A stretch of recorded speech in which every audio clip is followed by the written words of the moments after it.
போடுறேன்னா எல்லா இடம் வாங்க பார்க்கலாம். கப்பு அரிசி மாவு சேர்த்துக்கோங்க. நீங்கள் வீட்டில் இருக்கிறது வேணாலும் சேர்த்துக்கலாம், கடை இருக்கிறதும் சேர்த்துக்கலாம். அப்புறம் அதை வறுக்குங்க. அதுவும் லோ ஃப்ளேமில் ஒரு ஜார் எடுத்துக்கோங்க. மிக்ஸி இது ஒரு கப் பொட்டுக்கடலை சேர்த்து அரைச்சிக்கோங்க. அதுக்கப்புறம் அதை ஜெலிச்சிக்கோங்க.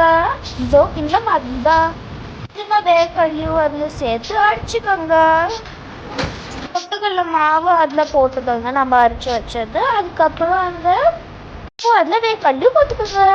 வேர்க்கடலையே குறைன்னு அரைச்சிக்கோங்க. சரியா? இன்னொன்று மிக்ஸி ஜார் எடுத்துக்கோங்க. 10 பூண்டு 5-6 மிளகாய் சேர்த்து அரைச்சிக்கோங்க. கொஞ்சமாக மிளகு போட்டு அரைச்சிக்கோங்க. இப்போ 1 பாதியாக அரைச்சிக்கணும். பொட்டுக்கடலையும் சேர்த்துக்கோங்க.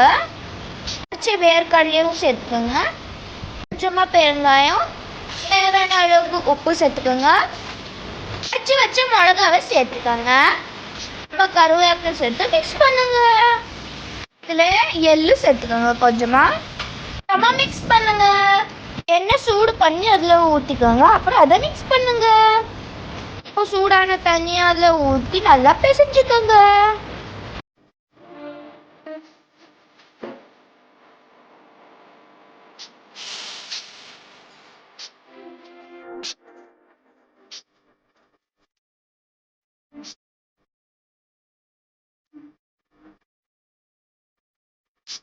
இந்த மாதிரி தொட்டா அந்த மாதிரி சாஃப்டாக இருக்கணும். ஒரு பாத்திரம் எடுத்துக்கோங்க. அதில் எண்ணெய் ஊற்றிக்கோங்க. அதுக்கப்புறம் அதை ஆரம்பிச்சுங்க. அதுவும் இந்த மாதிரி நீங்களும் ஒரு பிளாஸ்டிக் பேக் ஏதாவது எடுத்துக்கோங்க.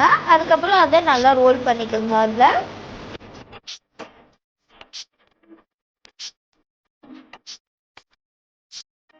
பார்த்து ஒரு கிளாஸ் எடுத்து அதில் ஹோல் பண்ணிக்கோங்க. ஓகே,